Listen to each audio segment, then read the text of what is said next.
पुराने जमाने के किसी छोटे से गांव मुरादनगर में दो भाई रहते थे। बड़े भाई का नाम इरफान था और छोटे का नाम जुनैद। इरफान पैदाइश से ही नाबीना था। उसे कभी दुनिया की रंगीनियां नहीं दिखी, ना ही सूरज की रोशनी और ना ही चांद की चांदनी। मगर अल्लाह ने उसे जो अक्ल और समझ दी थी वो हजारों बीनाओं से बढ़कर थी। इरफान अक्सर घर की चार दीवारी के अंदर ही रहता था। लोग उसे मजबूर और लाचार समझते थे, मगर हकीकत यह थी कि उसकी बाकी इंद्रियां इतनी तेज थीं कि वो हर चीज को महसूस कर लेता। आवाज की गूंज से वो जान लेता कि कमरा कितना बड़ा है, हवा के रुख से समझ जाता कि मौसम कैसा है, और किसी के कदमों की आहट से पहचान लेता कि कौन आ रहा है, दोस्त है या अजनबी। जुनैद खेती करता था। उसके पास खूबसूरत खेत थे जहां गेहूं, जौ और सब्जियां उगती थीं। मगर एक बड़ी मुसीबत थी। रात के अंधेरे में जंगली जानवर आते और फसलों को तबाह कर देते। कभी नीलगाय झुंड बनाकर आती, कभी जंगली सुअर खेतों में घुस आते, कभी भेड़िए मवेशियों को परेशान करते। जुनैद ने बहुत कोशिश की। उसने खेतों के चारों तरफ ऊंची बाड़ लगवाई, मगर जानवर उसे तोड़कर अंदर घुस आते। उसने पुतले बनाकर खड़े किए ताकि जानवर डर जाएं, मगर चंद दिनों में ही जानवरों को अक्ल आ गई कि यह तो बेजान चीजें हैं। फिर उसने रात में मशाल जलाकर रखी। पहले तो काम हुआ, मगर धीरे धीरे जानवरों का डर खत्म हो गया। हर सुबह जुनैद खेतों में पहुंचता तो तबाही का मंजर देखता। आधी फसल बर्बाद, पौधे उखड़े हुए और कहीं कहीं तो जानवरों के पैरों के निशान साफ नजर आते। उसका पूरा साल की मेहनत मिट्टी में मिल जाती। परिवार चलाना मुश्किल हो रहा था। एक दिन जुनैद बहुत परेशान होकर घर लौटा। उसकी बीवी आयशा ने उसकी सूरत देखी तो फौरन समझ गई। उसने पूछा, क्या हुआ? फिर से जानवरों ने नुकसान किया? जुनैद ने हताशा से सर हिलाया। आयशा, इस बार तो लगता है कि पूरी फसल चौपट हो जाएगी। मैं हर तरीका आजमा चुका हूं, अब समझ नहीं आता क्या करूं। आयशा कुछ देर सोचती रही, फिर बोली, तुम्हारे भाई इरफान के बारे में सोचा कभी? वो भले ही देख नहीं सकते, मगर उनकी सुनने की ताकत कमाल की है। शायद वो तुम्हारी मदद कर सके। जुनैद ने पहले तो यह बात हल्के में ली। उसने सोचा कि भला एक अंधा आदमी जानवरों से खेत कैसे बचाएगा, मगर जब उसके पास कोई और चारा नहीं बचा तो उसने इरफान से बात करने का फैसला किया। शाम को जब दोनों भाई साथ बैठे तो जुनैद ने अपनी परेशानी बयान की। इरफान ने बड़े ध्यान से सुना, फिर मुस्कुराकर बोला, जुनैद, तुम परेशान मत हो। अल्लाह ने मुझसे आंखों की रोशनी तो ले ली, मगर बदले में कुछ और नेमतें दी हैं। मैं तुम्हारे खेतों की हिफाजत कर सकता हूं। बस तुम मेरे लिए खेत में एक छोटी सी झोपड़ी बना दो जहां मैं बैठ सकूं। जुनैद को यकीन नहीं हो रहा था, मगर उसने फैसला किया कि एक बार कोशिश तो की जाए। अगले दिन उसने खेत के बीचों बीच एक मजबूत झोपड़ी बनाई। छत अच्छे से बांधी ताकि बारिश में पानी न टपके। चटाई बिछाई और थोड़ा सा खाने पीने का सामान रख दिया। उसी रोज शाम को इरफान खेत में पहुंच गया। जुनैद ने उसे समझाया, भाई, अगर तुम्हें किसी जानवर की आहट सुनाई दे तो जोर से आवाज लगा देना। शोर सुनकर जानवर डरकर भाग जाएंगे, और हाँ, अगर कोई परेशानी हो तो यह सीटी बजा देना, मैं फौरन आ जाऊंगा। इरफान ने अपना हाथ इधर उधर घुमाकर जगह का अंदाजा लगाया, फिर बोला, फिक्र मत करो जुनैद, इंशाअल्लाह अब कोई जानवर तुम्हारी फसल को हाथ नहीं लगा पाएगा। पहली रात इरफान खेत में रुका। चांदनी रात थी, हवा में ठंडक थी और दूर से गीदड़ों की आवाजें आ रही थीं। इरफान झोपड़ी में चुपचाप बैठा था। उसके कान हर आवाज पर लगे थे। आधी रात के करीब उसे दूर से कदमों की आहट सुनाई दी। वो आहट धीरे धीरे नजदीक आ रही थी। इरफान ने कान लगाकर सुना। 4 पैरों की आवाज थी। भारी जानवर, शायद नीलगाय।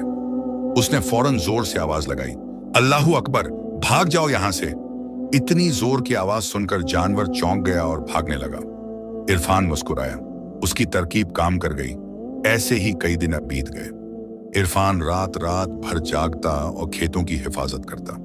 जब भी कोई जानवर आता वो अपनी तेज आवाज से उसे भगा देता। जुनैद हैरान था। इतने दिनों से पहली बार फसल सुरक्षित थी। उसने अपने भाई की हिम्मत और होशियारी को दिल से सलाम किया।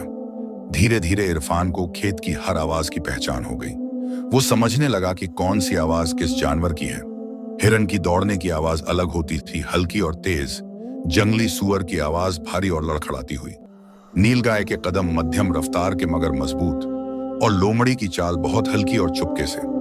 इरफान की यह काबिलियत देखकर गांव के दूसरे किसान भी हैरान थे। कुछ लोग तो यह देखने आते कि यह अंधा आदमी कैसे जानवरों को भगाता है, मगर इरफान से मिलकर सब समझ जाते कि अल्लाह ने उसे खास सलाहियत दी है। एक दिन की बात है, सुबह का वक्त था। इरफान अपनी झोपड़ी में बैठा हुआ था। तभी अचानक उसने तेज दौड़ने की आवाज सुनी। कोई जानवर बहुत तेजी से खेतों की तरफ आ रहा था, मगर यह आवाज अलग थी। डरा हुआ जानवर, जैसे किसी से भाग रहा हो। जानवर खेत के करीब आया और बाड़ को तोड़कर अंदर घुस गया। इरफान ने ध्यान से सुना। हिरन थी, मगर इसके पीछे पीछे और भी आवाजें आ रही थीं। घोड़ों की टापें, आदमियों की आवाजें, शिकारी। कुछ ही देर में शिकारियों का पूरा दल खेत के बाहर आकर रुका। उनके साथ बादशाह अकरम खुद मौजूद थे। वो अपने खास सिपाहियों और दरबारियों के साथ शिकार के लिए निकले थे। बादशाह अकरम उस इलाके के मशहूर और इंसाफ पसंद बादशाह थे। लोग उनका बहुत एहतराम करते थे। उनकी सल्तनत में अमन और खुशहाली थी, मगर बादशाह अकरम उस इलाके के मशहूर को शिकार का बहुत शौक था। वो अक्सर जंगलों में शिकार के लिए निकल जाते। बादशाह ने अपने घोड़े को रोका और इरफान की झोपड़ी की तरफ देखा। उन्होंने अपने वजीर फरहान से कहा, जाओ और उस आदमी से पूछो कि क्या उसने यहाँ से कोई हिरन गुजरते देखा। वजीर फरहान घोड़े से उतरा और इरफान के पास आया। उसने पूछा, ऐ शख्स, बादशाह सलामत तुमसे पूछ रहे हैं, क्या तुमने यहाँ से कोई हिरन गुजरते देखा? इरफान ने अपनी जगह से हिले बगैर जवाब दिया, जनाब, मैं तो नाबीना हूं, मुझे कुछ दिखाई नहीं देता, मगर हाँ, यहाँ से एक हिरन जरूर गुजरी है। यह सुनकर वजीर हैरान रह गया। उसने कहा, तुम अंधे हो फिर भी जानते हो कि हिरन यहां से गुजरी? यह कैसे मुमकिन है? इरफान मुस्कुराया, जनाब, अल्लाह ने मुझसे आंखें तो ले ली, मगर कान तेज कर दिए। मैं आवाज से सब कुछ समझ लेता हूं। वजीर बादशाह के पास वापस गया और सारी बात बताई। बादशाह को यह बात दिलचस्प लगी। वो खुद घोड़े से उतरे और इरफान के पास आए। बादशाह ने पूछा, तुम्हारा नाम क्या है?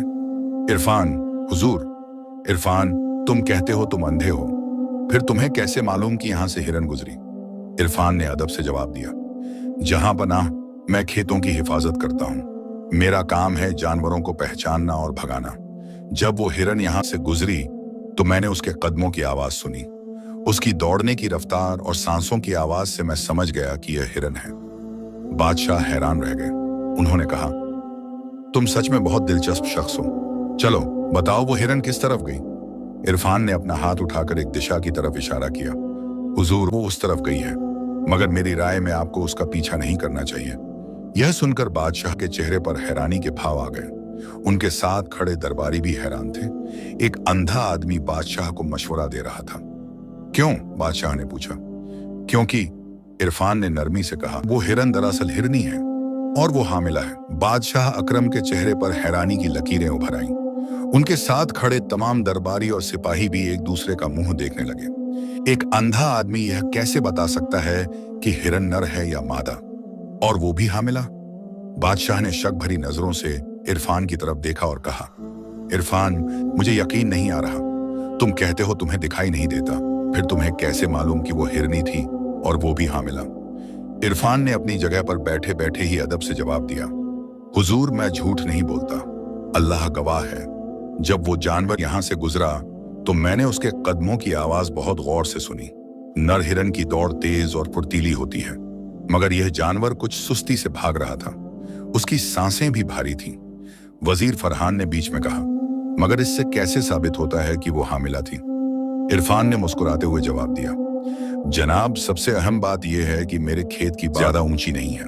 कोई भी हिरन आसानी से उसे कूदकर पार कर सकता है, मगर इस जानवर ने छलांग नहीं लगाई। उसने बाड़ को तोड़कर अंदर घुसने की कोशिश की। यह इसलिए कि वो अपने पेट में पल रहे बच्चे को नुकसान नहीं पहुंचाना चाहती थी। छलांग लगाने से उसके बच्चे को खतरा हो सकता था। बादशाह अकरम खामोश खड़े थे। इरफान की बातों में गहरी समझदारी थी, मगर अभी भी उन्हें पूरा यकीन नहीं था। इरफान ने आगे कहा, और हुजूर, एक बात और, जब वो यहां से गुजरी तो उसके कदम थोड़े लड़खड़ाते हुए थे, जैसे उसे अपने वजन को संभालने में दिक्कत हो रही हो। यह भी इस बात की निशानी है कि वो हामिला है। बादशाह के दिल में इरफान की बातों ने जगह बना ली थी, मगर वो अपनी आंखों से देखकर तसल्ली करना चाहते थे। उन्होंने अपने सबसे तेज सवार मुराद को बुलाया। मुराद, बादशाह ने हुक्म दिया, तुम फौरन जाओ और उस हिरन को तलाश करो। मैं उसे जिंदा देखना चाहता हूं। अगर यह शख्स सच कह रहा है तो मैं खुद जांच करूंगा। मुराद ने सर झुकाया। जैसा हुक्म हुजूर। और वो अपने घोड़े पर सवार होकर तेजी से उस दिशा में चला गया जिधर इरफान ने इशारा किया था। बादशाह अकरम ने अपने बाकी साथियों को इशारा किया कि वो इंतजार करें। उन्होंने खुद एक चट्टान पर बैठकर इरफान से बातचीत शुरू की। इरफान, तुम यहाँ क्या करते हो? बादशाह ने पूछा। हुजूर, मैं अपने भाई जुनैद के खेतों की हिफाजत करता हूँ। रात में जंगली जानवर आकर फसल बर्बाद कर देते थे, तो मेरे भाई ने सोचा कि शायद मैं मदद कर सकूं। और तुम यह काम कैसे करते हो? बस हुजूर, मैं यहाँ बैठा रहता हूँ। जब भी कोई जानवर आता है तो मैं उसकी आहट से पहचान लेता हूँ कि कौन सा जानवर है। फिर मैं जोर से आवाज लगाता हूँ। जानवर डर कर भाग जाता है। बादशाह को यह बात बहुत पसंद आई। उन्होंने कहा, अल्लाह ने तुम्हें आंखों की रोशनी तो नहीं दी, मगर तुम्हारी अक्ल और समझ कमाल की है। शुक्रिया हुजूर, इरफान ने अदब से कहा। अल्लाह जो देता है वो बेहतरीन देता है। मैं अपनी हालत पर शाकिर हूँ। तकरीबन आधे घंटे बाद मुराद वापस आया। उसके चेहरे पर हैरानी और हैबत के भाव थे। वो घोड़े से उतरा और बादशाह के पास आकर झुका। हुजूर, मुराद ने कहा, यह शख्स बिल्कुल सही कह रहा था। मैंने उस हिरनी को तलाश किया। वो एक दरख्त के नीचे रुकी हुई थी, थकी हुई और हांफती हुई। और हुजूर, उसका पेट साफ बता रहा था कि वो हामिला है। देखने से ही लग रहा था कि शायद कुछ ही दिनों में उसके बच्चे होने वाले हैं। यह सुनकर बादशाह अकरम पूरी तरह हैरान रह गए। उन्होंने अपने वजीरों और दरबारियों की तरफ देखा। सबके चेहरों पर हैरानी थी। बादशाह ने इरफान की तरफ मुखातिब होकर कहा, इरफान, मैं हैरान हूं। तुमने जो कुछ कहा वो बिल्कुल सच निकला। तुम सच में बहुत खास शख्स हो। इरफान ने विनम्रता से कहा, हुजूर, यह सब अल्लाह का करम है। उसने मुझे यह सलाहियत दी है। बादशाह ने अपने वजीर फरहान से कहा, फरहान, इस शख्स को इनाम दो, 10 अशरफियां। वजीर ने झोले से 10 सोने की अशरफियां निकाली और इरफान के हाथ में रख दी। इरफान ने उन्हें हाथ में महसूस किया और शुक्रिया अदा किया, मगर बादशाह के दिल में अब और भी सवाल उठने लगे थे। वो सोच रहे थे कि अगर यह शख्स सिर्फ आवाज से इतनी बारीक बातें जान सकता है तो शायद यह और भी कई कामों में मददगार साबित हो सकता है। बादशाह ने कहा, इरफान, मैं तुमसे एक बात पूछना चाहता हूँ। क्या तुम मेरे साथ महल चलोगे? यह सुनकर इरफान थोड़ा घबरा गया। उसने कहा, हुजूर, मैं तो एक मामूली आदमी हूँ। महल में मेरा क्या काम? बादशाह ने मुस्कुराते हुए कहा, इरफान, तुम मामूली नहीं हो। अल्लाह ने तुम्हें खास बनाया है। मुझे लगता है कि तुम मेरे और मेरी सल्तनत के लिए बहुत फायदेमंद साबित हो सकते हो। मैं चाहता हूं कि तुम कुछ दिनों के लिए महल में रहो। देखते हैं, शायद तुम्हारी अक्ल और समझ हमारे किसी काम आए। इरफान ने सोचा। उसे अपने भाई जुनैद की फिक्र थी, मगर बादशाह का हुक्म था। उसने कहा, हुजूर, अगर आप हुक्म देते हैं तो मैं जरूर चलूंगा, मगर मुझे अपने भाई को एक बार बता देने दीजिए। बेशक, बादशाह ने कहा। मुराद, तुम इरफान के भाई को खबर कर दो, और हाँ, उनके खेतों की हिफाजत के लिए शाही सिपाही तैनात कर दो। जुनैद को जब यह खबर मिली तो वो हैरान रह गया। उसका भाई बादशाह के साथ महल जा रहा था। उसने इरफान को दुआएं दी और कहा, अल्लाह तुम्हारा भला करे। तुम्हारी अक्ल ने हमारा घर तो बचा ही लिया था, अब शायद और भी बड़े काम आए। इरफान बादशाह के साथ महल की तरफ रवाना हुआ। रास्ते में बादशाह उससे तरह तरह की बातें करते रहे। वो इरफान की सोच और समझ को परखना चाहते थे। एक जगह जब वो एक नदी के किनारे से गुजर रहे थे तो बादशाह ने पूछा, इरफान, क्या तुम बता सकते हो कि यह नदी कितनी चौड़ी है? इरफान ने अपना कान लगाया। फिर उसने एक पत्थर उठाया और नदी में फेंक दिया। जब पत्थर पानी में गिरा तो उसने आवाज सुनी। फिर उसने कहा, हुजूर, लगभग 50 कदम चौड़ी होगी। बादशाह के एक दरबारी ने फौरन घोड़े से उतरकर कदमों से नाप लिया। वो हैरान रह गया। हुजूर, बिल्कुल दुरुस्त, तकरीबन 58 कदम। बादशाह और भी हैरान हो गए। उन्होंने सोचा, यह शख्स वाकई में कमाल का है। महल पहुंचकर बादशाह ने इरफान को एक शानदार कमरा दिया। नरम बिस्तर, अच्छा खाना और खिदमत के लिए नौकर। इरफान पहली बार इतने आराम में था, मगर उसके दिल में अपने भाई और अपने खेत की याद थी। शाम को बादशाह ने इरफान को दरबार में बुलाया। वहां तमाम वजीर, दरबारी और अमीर लोग मौजूद थे। बादशाह ने सबके सामने ऐलान किया, यह इरफान है। अल्लाह ने इसे खास सलाहियत दी है। आज से यह हमारे महल में रहेगा और जब भी जरूरत होगी अपनी अक्ल और समझ से हमारी मदद करेगा। सभी दरबारियों ने तालियां बजाई, मगर कुछ लोगों के चेहरों पर हसद के भाव थे, खासकर वजीर सलमान, जो बादशाह का खास मुशीर था। उसे यह बात पसंद नहीं आई कि एक अंधा आदमी बादशाह की नजरों में इतना चढ़ गया है। उस रात इरफान अपने कमरे में सो रहा था। अचानक उसे दूर से कुछ आवाजें सुनाई दी। दो आदमी फुसफुसाकर बात कर रहे थे। इरफान ने ध्यान से सुना। यह अंधा कहां से आ गया? एक आवाज थी, पता नहीं, मगर बादशाह इसे बहुत पसंद करते हैं, यह हमारे लिए मुसीबत बन सकता है। दूसरी आवाज थी, हमें कुछ करना होगा, नहीं तो हमारी सारी प्लानिंग खराब हो जाएगी। इरफान ने यह बातें सुनी तो उसे समझ आ गया कि महल में कुछ लोग सही नहीं हैं, मगर उसने इस वक्त खामोशी बरतना ही मुनासिब समझा। उसने सोचा कि वक्त आने पर वो बादशाह को जरूर बताएगा। अगली सुबह बादशाह ने इरफान को अपने महल की सैर कराई। उसने इरफान को बगीचों, दरबार, खजाने और महल के हर हिस्से के बारे में बताया। इरफान ने सब कुछ बड़े ध्यान से सुना और महसूस किया। दोपहर को जब वो बादशाह के साथ खाना खा रहे थे तो बादशाह ने कहा, इरफान, मैं तुमसे एक बात पूछना चाहता हूं। जी हुजूर, पूछिए। बादशाह ने एक गहरी सांस ली, फिर कहा, इरफान, यह सवाल मेरे दिल में बरसों से है और मैंने किसी से नहीं पूछा, मगर तुम्हें देखकर लगता है कि शायद तुम मुझे जवाब दे सको। क्या तुम बता सकते हो कि मैं अपने वालिदैन की हकीकी औलाद हूं या नहीं? यह सवाल सुनकर इरफान थोड़ा सहम गया। यह तो बहुत नाजुक मामला था। इरफान कुछ देर खामोश रहा। बादशाह का सवाल बहुत नाजुक था। एक गलत जवाब उसकी जान भी ले सकता था, मगर झूठ बोलना भी गुनाह था। उसने अल्लाह का नाम लिया और बोला, हुजूर, यह सवाल बहुत अहम है, मगर मुझे हैरानी है कि आप यह सवाल क्यों पूछ रहे हैं। आप तो इस सल्तनत के बादशाह हैं, आपको इस बात से क्या फर्क पड़ता है? बादशाह अकरम ने अपनी आंखों में एक अजीब सी उदासी लिए हुए कहा, इरफान, यह सवाल मेरे दिल को बरसों से कुरेद रहा है। मेरे वालिद, अल्लाह उन्हें जन्नत नसीब करे, उन्होंने मुझे बहुत प्यार दिया। मेरी वालिदा भी मुझे बहुत चाहती हैं, मगर कभी कभी मुझे ऐसा महसूस होता है जैसे कुछ अधूरा है, जैसे कोई राज है जो मुझसे छुपाया गया है। कुछ खास वजह हुजूर? इरफान ने पूछा। हाँ, बादशाह ने कहा, मेरे वालिद की शक्ल से मेरी कोई समानता नहीं, ना उनकी आवाज से, ना उनकी आदतों से। और मेरी वालिदा, वो कभी कभी मुझे इस तरह देखती हैं जैसे कुछ कहना चाह रही हो मगर कह नहीं पाती। यह बात मुझे बेचैन करती है। इरफान ने सोचा, फिर उसने कहा, हुजूर, अगर मैं आपको जवाब दूं तो क्या आप वादा करेंगे कि मेरे जवाब पर गुस्सा नहीं होंगे, चाहे वो जवाब आपको पसंद आए या ना आए? बादशाह ने थोड़ा सोचा, फिर बोले, इरफान, मैं वादा करता हूं, मैं सच जानना चाहता हूं, चाहे वो कड़वा ही क्यों ना हो। तुम बेझिझक बोलो। इरफान ने एक गहरी सांस ली, फिर बोला, हुजूर, मुझे आपकी वालिदा से मिलने की जरूरत नहीं। मैं अभी बता सकता हूं, आप अपने वालिदैन की हकीकी औलाद नहीं हैं। बादशाह का चेहरा पीला पड़ गया, उनके हाथ कांपने लगे। तुम्हें यह कैसे मालूम? उन्होंने कांपती आवाज में पूछा। इरफान ने नरमी से कहा, हुजूर, जब से मैं यहाँ आया हूं मैंने आपको बहुत गौर से सुना है, आपकी बातें, आपके फैसले, आपका बर्ताव, और मुझे एक बात समझ आई। क्या? बादशाह ने पूछा। हुजूर, आप बहुत इंसाफ पसंद हैं, आप अपनी रियासत के लोगों का खूब ख्याल रखते हैं, मगर एक बात में आप कंजूस हैं। जब मैंने आपको हिरनी के बारे में सही जानकारी दी तो आपने मुझे सिर्फ 10 अशरफियां दी। अगर आप वाकई किसी बादशाह की औलाद होते तो आपने मुझे कहीं ज्यादा इनाम दिया होता। बादशाहों का दिल बड़ा होता है, वो बड़ी दरियादिली से इनाम देते हैं, मगर आप में यह आदत नहीं है। इससे मुझे समझ आया कि आप किसी ऐसे शख्स की औलाद हैं जो कंजूस था, और अंदाजन वो कोई ताजिर रहा होगा। बादशाह अकरम को जैसे बिजली का झटका लगा, उनके चेहरे का रंग उड़ गया। वो उठे और अपनी तलवार की मूठ पकड़ ली। गुस्से में उनका पूरा जिस्म कांप रहा था।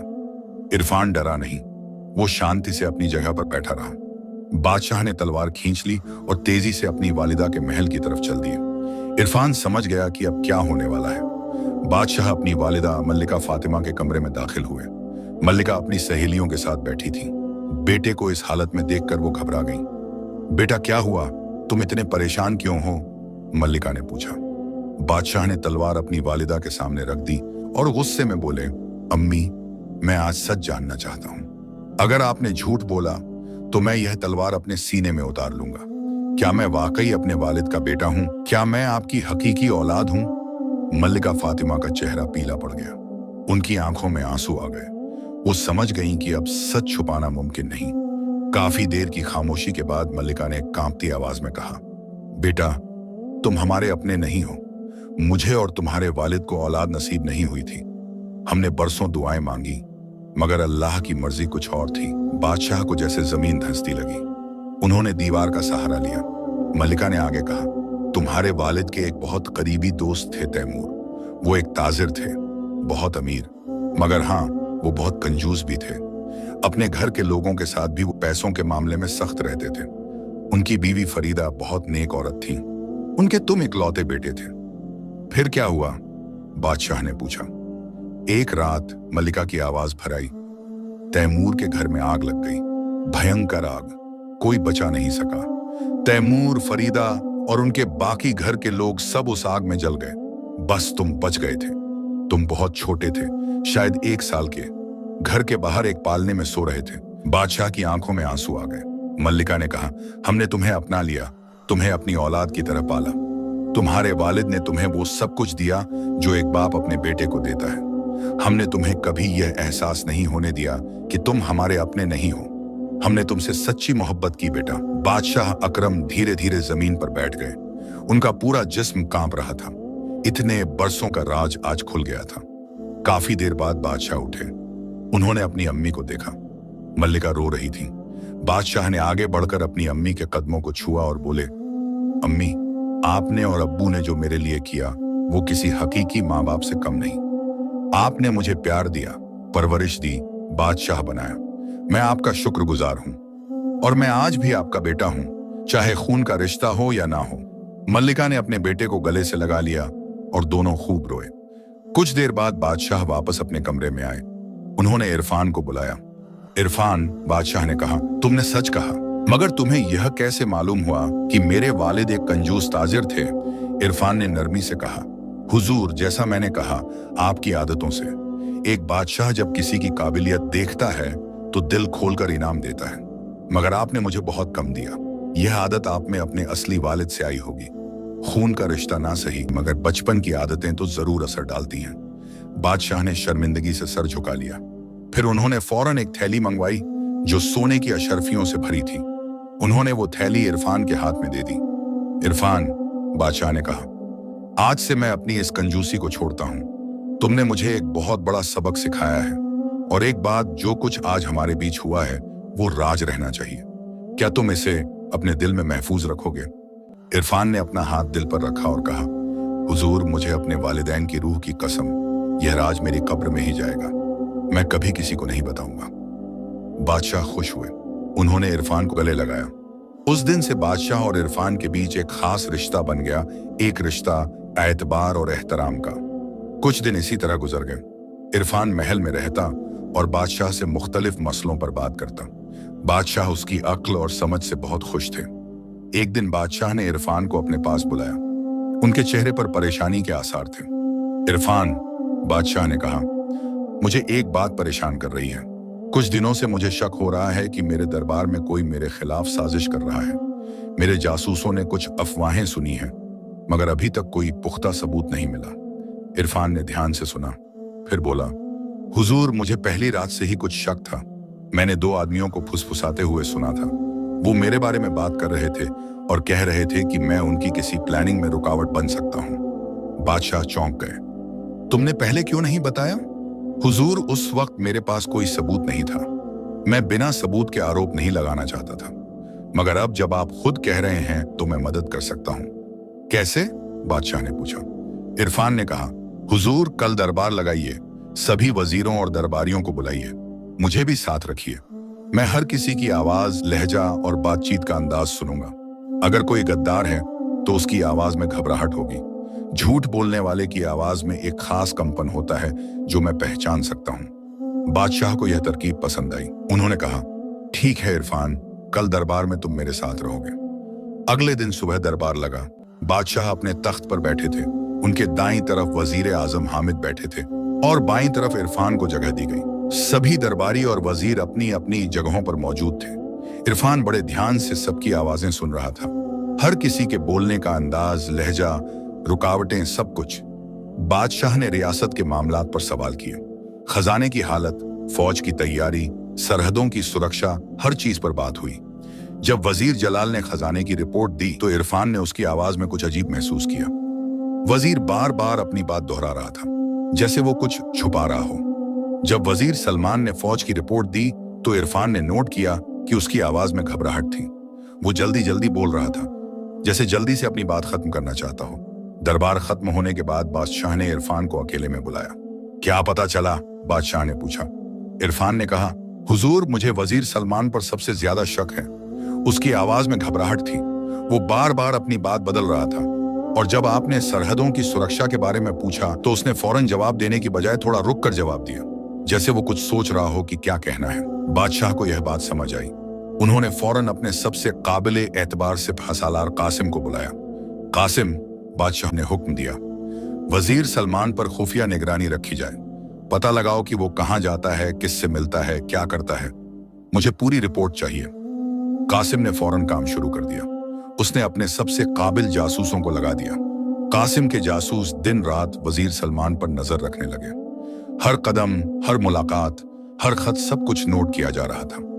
तकरीबन 1 हफ्ते बाद कासिम बादशाह के पास पहुंचा। उसके हाथ में कुछ खत और कागजात थे। हुजूर, कासिम ने अदब से कहा, जो शक था वो बिल्कुल दुरुस्त निकला। वजीर सलमान वाकई गद्दार है। बादशाह का चेहरा सख्त हो गया। क्या सबूत मिला? कासिम ने खत आगे बढ़ाए। यह खतूत हमने उसके घर से बरामद किए हैं। यह पड़ोसी रियासत के बादशाह नासिर से मुराबता के खत हैं। सलमान उसके साथ मिलकर आपके खिलाफ साजिश कर रहा है। बादशाह ने खत पढ़े। उनका खून खौल उठा। खतों में साफ लिखा था कि सलमान ने सरहदों पर तैनात फौज को कमजोर कर दिया है। उसने कुछ दरबारियों को अपने साथ मिला लिया है और वो सही वक्त का इंतजार कर रहा है जब बादशाह नासिर हमला करेगा। और क्या पता चला? बादशाह ने पूछा। हुजूर, सलमान अक्सर रात के अंधेरे में शहर के बाहर एक पुराने खंडहर में जाता है। वहां वो कुछ और लोगों से मिलता है। हमने उन लोगों को भी पहचान लिया है। 2 और दरबारी उसके साथ शामिल हैं, अमीर यूसुफ और मंत्री तारिक। बादशाह को यह सुनकर बहुत तकलीफ हुई। यह तीनों उनके करीबी थे जिन पर उन्होंने एतबार किया था। मगर हुजूर, कासिम ने आगे कहा, अभी हमारे पास पुख्ता सबूत नहीं है कि उनकी अगली हरकत क्या होगी। अगर हम अभी उन्हें गिरफ्तार करें तो शायद पूरी साजिश का पर्दाफाश ना हो सके। बादशाह ने इरफान की तरफ देखा। इरफान, तुम्हारी क्या राय है? इरफान ने थोड़ा सोचा, फिर बोला, हुजूर, अगर इजाजत हो तो मैं एक तरकीब बताना चाहता हूं। ऐसी तरकीब जिससे ये गद्दार खुद अपना पर्दाफाश कर देंगे। कैसी तरकीब? बादशाह ने दिलचस्पी से पूछा। इरफान मुस्कुराया। हुजूर, कल दरबार में एक अहम ऐलान कीजिए। कहिए कि आप खजाने की जिम्मेदारी अपने सबसे काबिल और ईमानदार वजीर को सौंपना चाहते हैं, और यह भी कहिए कि आप जल्द ही एक बड़ा फैसला लेने वाले हैं। आप सरहदों पर और ज्यादा फौज तैनात करेंगे और दुश्मन रियासतों पर निगाह रखेंगे। बादशाह को बात समझ आ गई। और फिर? हुजूर, अगर सलमान वाकई गद्दार है तो वो बेचैन हो जाएगा। खजाने की जिम्मेदारी उसके हाथ से निकल जाएगी और सरहदों पर फौज बढ़ने से उसकी साजिश कामयाब नहीं हो पाएगी। वो फौरन कोई हरकत करेगा और तब हम उसे रंगे हाथों पकड़ सकते हैं। बादशाह ने तालियां बजाईं। शाबाश इरफान, यह तरकीब बहुत अच्छी है। कल हम यही करेंगे। अगले दिन दरबार बहुत शानदार तरीके से सजाया गया। सभी वजीर, दरबारी, अमीर और मंत्री मौजूद थे। बादशाह अपने तख्त पर विराजमान हुए। इरफान उनके बगल में बैठा था। बादशाह ने बुलंद आवाज में ऐलान किया, ए दरबार के लोगों, आज मैं कुछ अहम फैसलों का ऐलान करने जा रहा हूं। पहला फैसला, हमारे शाही खजाने की जिम्मेदारी अब मैं अपने सबसे ईमानदार और काबिल वजीर को सौंपने का फैसला कर चुका हूं। कल तक मैं इसका ऐलान करूंगा। यह सुनते ही वजीर सलमान का चेहरा पीला पड़ गया। उसके माथे पर पसीना आ गया। इरफान ने उसकी सांसों की आवाज में बदलाव महसूस किया। बादशाह ने आगे कहा, दूसरा अहम फैसला, मुझे खबर मिली है कि हमारी पड़ोसी रियासतें हमारे खिलाफ कुछ सोच रही हैं। इसलिए मैंने फैसला किया है कि हम अपनी सरहदों पर दोगुनी फौज तैनात करेंगे। सिपह सालार कासिम, तुम फौरन इस काम में लग जाओ। कासिम ने सर झुकाया। जैसा हुक्म हुजूर। वजीर सलमान के हाथ कांपने लगे। वो बेचैनी से इधर उधर देखने लगा। अमीर यूसुफ और मंत्री तारिक की हालत भी कुछ ऐसी ही थी। सलमान ने हिम्मत करके कहा, मगर हुजूर, खजाने की जिम्मेदारी तो मुझे मिलनी चाहिए। मैं तो आपका सबसे पुराना और वफादार वजीर हूं। इरफान ने उसकी आवाज में घबराहट साफ सुनी। वो आवाज कांप रही थी। झूठा आदमी जब अपनी वफादारी का दावा करता है तो उसकी आवाज में यही कंपन होता है। बादशाह ने शांति से कहा, सलमान, फैसला मैं कल करूंगा, अभी धैर्य रखो। दरबार खत्म हो गया। सब लोग अपने अपने रास्ते चले गए, मगर कासिम के जासूस हर कदम पर नजर रख रहे थे। उसी रात, जैसी की उम्मीद थी, वजीर सलमान अपने घर से निकला। वो बहुत सावधानी से शहर के बाहर की तरफ बढ़ा। उसके पीछे पीछे जासूस भी चल रहे थे। सलमान उसी पुराने खंडहर में पहुंचा जहां वो अक्सर जाता था। वहां अमीर यूसुफ और मंत्री तारिक पहले से ही मौजूद थे। तीनों ने बातचीत शुरू की। यह क्या हो रहा है? सलमान ने परेशानी से कहा। बादशाह खजाने की जिम्मेदारी किसी और को देने वाला है और सरहदों पर फौज भी बढ़ा रहा है। हमारी पूरी प्लानिंग खराब हो जाएगी। यूसुफ ने कहा, वो अंधा आदमी इरफान, सब कुछ उसकी वजह से हो रहा है। जब से वो महल में आया है, बादशाह उसकी हर बात मानने लगा है। तारिक ने कहा, हमें जल्दी करनी होगी। बादशाह नासिर को फौरन खबर भेजो कि अगले हफ्ते हमला कर दे। हम अंदर से मदद करेंगे। सलमान ने एक खत निकाला और लिखने लगा, मगर वो नहीं जानता था कि कासिम के जासूस आस-पास ही छुपे हुए सब कुछ सुन रहे थे। जैसे ही सलमान ने खत लिखकर अपने कबूतर को देने के लिए बाहर निकला, सिपाहियों ने उसे घेर लिया। वजीर सलमान, कासिम आगे आया। तुम बादशाह अकरम के नाम पर गिरफ्तार हो, गद्दारी का जुर्म। सलमान का चेहरा पीला पड़ गया। यूसुफ और तारिक ने भागने की कोशिश की, मगर सिपाहियों ने उन्हें भी पकड़ लिया। तीनों गद्दारों को बादशाह के सामने पेश किया गया। उनके थैलों से दुश्मन रियासत के खत, सोने के सिक्के और साजिश के कागजात बरामद हुए। बादशाह ने सख्ती से कहा, सलमान, यूसुफ, तारिक, तुम तीनों ने मेरे साथ गद्दारी की। मैंने तुम पर एतबार किया था, तुम्हें इज्जत और मर्तबा दिया था, मगर तुमने मेरी सल्तनत और मेरी रियाया को खतरे में डाल दिया। तुम्हारी सजा मौत है। तीनों गद्दारों ने माफी मांगने की कोशिश की, मगर बादशाह ने कोई सुनवाई नहीं की। उन्हें कैद में डाल दिया गया। बादशाह ने इरफान की तरफ देखा।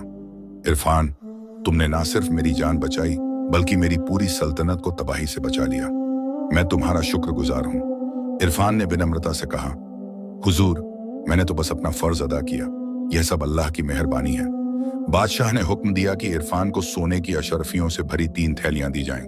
साथ ही उन्होंने इरफान को अपना खास मुशीर बना दिया। कुछ हफ्ते इसी तरह अमन से गुजरे। इरफान अब बादशाह के सबसे करीबी मुशीरों में शामिल था। दरबार में उसकी राय को बहुत अहमियत दी जाती थी। एक दिन एक सौदागर महल के दरवाजे पर आया। उसके साथ एक खूबसूरत घोड़ा था, सफेद रंग का। दरबान ने बादशाह को खबर भेजी। बादशाह ने सौदागर को दरबार में बुलाया। सौदागर का नाम जावेद था। उसने अदब से सलाम किया और कहा, हुजूर, यह घोड़ा असली अरबी नस्ल का है। इसके बराबर घोड़ा पूरी दुनिया में नहीं मिलेगा। यह बिजली की तरह दौड़ता है। युद्ध में यह आपके बहुत काम आएगा। बादशाह ने घोड़े को देखा। वाकई बहुत खूबसूरत था। इसकी कीमत क्या है? जावेद ने कहा, हुजूर, 20,000 अशरफियां। यह बहुत बड़ी रकम थी। बादशाह ने सोचा। फिर उन्होंने इरफान को बुलवाया। इरफान, बादशाह ने कहा, यह सौदागर एक अरबी घोड़ा बेच रहा है। कीमत 20,000 अशरफियां है। तुम्हारी क्या राय है? इरफान मुस्कुराया। हुजूर, मैं अलबत्ता अंधा हूं, मगर अगर इजाजत हो तो मैं इस घोड़े की जांच कर सकता हूं। बादशाह ने हामी भर दी। इरफान को घोड़े के पास ले जाया गया। इरफान ने घोड़े की तरफ हाथ बढ़ाया। उसने घोड़े की गर्दन को छुआ, फिर उसके पैरों को महसूस किया। फिर उसने अपना कान घोड़े की छाती के पास लगाया और उसकी सांसों की आवाज सुनी।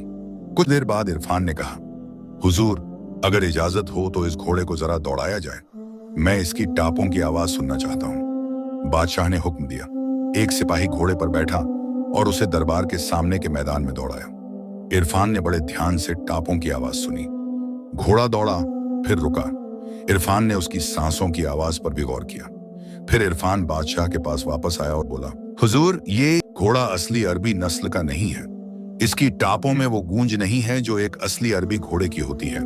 और सबसे अहम बात, यह घोड़ा बीमार है। क्या बकवास है? सौदागर जावेद चीखा। यह शख्स तो अंधा है, इसे घोड़ों के बारे में क्या मालूम? बादशाह ने शांति से कहा, जावेद, थोड़ा सब्र करो। फिर उन्होंने इरफान से पूछा, तुम्हें कैसे मालूम कि यह घोड़ा बीमार है? इरफान ने कहा, हुजूर, जब यह घोड़ा दौड़ा तो इसकी सांसें बहुत तेज और अनियमित थीं। एक सेहतमंद घोड़े की सांसें नियमित और मजबूत होती हैं, मगर इस घोड़े की सांसों में कमजोरी है। और जब मैंने इसकी छाती पर कान लगाया तो मुझे इसके दिल की धड़कन में भी अनियमितता महसूस हुई। यह घोड़ा अंदर से बीमार है। युद्ध में या तेज दौड़ में यह किसी भी वक्त गिर सकता है। बादशाह को इरफान की बात पर यकीन था। उन्होंने अपने शाही तबीब हकीम इलियास को बुलाया। हकीम साहब, बादशाह ने कहा, इस घोड़े का मुआयना करो और बताओ कि यह सेहतमंद है या नहीं। हकीम इलियास ने घोड़े का पूरा मुआयना किया। उसकी आंखें देखी, दांत देखे, पैर देखे। फिर उसने घोड़े की छाती पर हाथ रखा और उसकी धड़कन महसूस की। कुछ देर बाद हकीम ने कहा, हुजूर, इरफान साहब बिल्कुल सही कह रहे हैं। इस घोड़े को दिल की बीमारी है। यह ऊपर से तंदुरुस्त लगता है मगर अंदर से कमजोर है। तेज दौड़ाने पर यह गिर सकता है, यहां तक कि मर भी सकता है। यह सुनकर बादशाह का गुस्सा 7वें आसमान पर पहुंच गया। उन्होंने सौदागर जावेद की तरफ देखा। जावेद, तुमने मुझे धोखा देने की कोशिश की। तुम जानते थे कि यह घोड़ा बीमार है, फिर भी तो तुमने 20,000 अशरफियां मांगी। यह गद्दारी है। जावेद का चेहरा पीला पड़ गया। वो घबराहट में बोला, हुजूर, मुझे नहीं मालूम था। मैं तो चुप। बादशाह ने हुक्म दिया, कासिम, इस धोखेबाज को कैद में डाल दो। इसकी सजा तय की जाएगी। सिपाहियों ने जावेद को पकड़ लिया और ले गए। बादशाह ने इरफान की तरफ मुड़कर कहा, इरफान, तुमने एक बार फिर मुझे बड़े नुकसान से बचा लिया। अगर मैं यह घोड़ा खरीद लेता तो ना सिर्फ 20,000 अशरफियां बर्बाद होती, बल्कि युद्ध में मेरी जान भी खतरे में पड़ सकती थी। इरफान ने कहा, हुजूर, यह सब आपके एतबार का नतीजा है। मैं तो बस अपनी जिम्मेदारी निभा रहा हूं। बादशाह ने इरफान को और इनाम दिए और उसी दिन उन्होंने ऐलान किया कि अब से इरफान उनका खास सलाहकार होगा। कोई भी बड़ा फैसला लेने से पहले बादशाह इरफान की राय जरूर लेंगे। महीने बीतते गए। इरफान की शोहरत पूरी सल्तनत में फैल गई। लोग कहते, बादशाह के पास एक अंधा मगर बहुत अक्लमंद मुशीर है जो बिना देखे सब कुछ जान लेता है। एक दिन इरफान ने बादशाह से इजाजत मांगी कि वो कुछ दिनों के लिए अपने भाई जुनैद से मिलने जाए। बादशाह ने खुशी खुशी इजाजत दे दी और इरफान को शाही सवारी और तोहफों के साथ उसके गांव भेजा। जुनैद अपने भाई को देखकर बहुत खुश हुआ। इरफान ने अपने भाई को वो सारे तोहफे दिए जो बादशाह ने भेजे थे।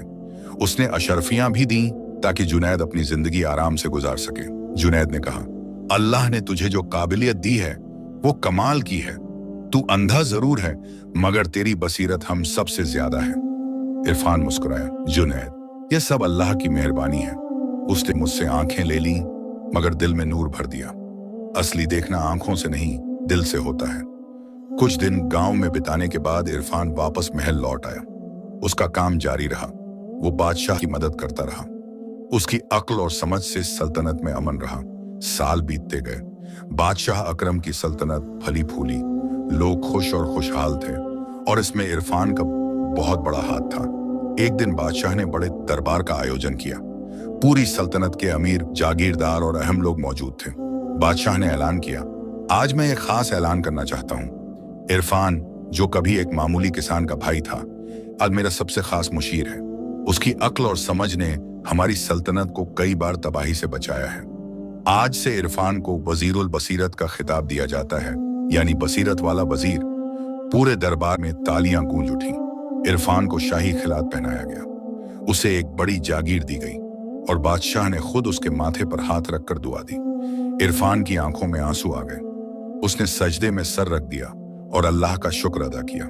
उस दिन के बाद से इरफान की कहानी पूरी सल्तनत में मशहूर हो गई। बाप अपने बेटों को कहते, देखो, इरफान अंधा था मगर उसने हार नहीं मानी। अल्लाह ने उसे जो दिया उसने उसी में शुक्र किया और अपनी काबिलियत को इस्तेमाल किया। तुम भी अपनी काबिलियत को पहचानो और मेहनत करो। माँ अपनी बेटियों को कहती, इरफान ने हमें सिखाया कि असली देखना आंखों से नहीं, दिल और अक्ल से होता है। जो दिल से देखता है वो कभी भटकता नहीं। और इरफान, वो हमेशा विनम्र रहा। उसने कभी अपनी काबिलियत पर घमंड नहीं किया। वो हमेशा कहता, मैं तो अल्लाह का एक बंदा हूं। जो कुछ मैं कर पाया वो उसी की मेहरबानी से है। बरसों बाद जब इरफान बूढ़ा हुआ तो बादशाह अकरम ने उससे कहा, इरफान, तुमने मेरी और मेरी सल्तनत की बहुत खिदमत की। अल्लाह तुम्हें जजाए खैर दे। तुम्हारी वजह से मैंने सीखा कि हकीकी अक्ल और समझ आंखों से नहीं, दिल और दिमाग से आती है। इरफान ने मुस्कुराते हुए कहा, हुजूर, अल्लाह ने मुझसे बिनाई तो ले ली थी मगर बसीरत दे दी, और यही सबसे बड़ी नेमत है। क्योंकि आंखें तो सिर्फ दुनिया दिखाती हैं मगर बसीरत दिल की गहराइयों और हकीकत को दिखाती है। और इस तरह इरफान की कहानी सदियों तक लोगों में मशहूर रही। एक अंधे आदमी की कहानी जिसकी बसीरत ने बादशाह को सही रास्ता दिखाया, सल्तनत को तबाही से बचाया और लोगों को यह सबक दिया कि असली ताकत आंखों में नहीं, अक्ल और दिल में होती है। समाप्त। सबक। यह कहानी हमें सिखाती है कि जिस्मानी कमजोरी कभी इंसान की असली पहचान नहीं होती। असली ताकत हमारी सोच, हमारी अक्ल और हमारी बसीरत में है। जो दिल से देखता है वो कभी अंधेरे में नहीं भटकता।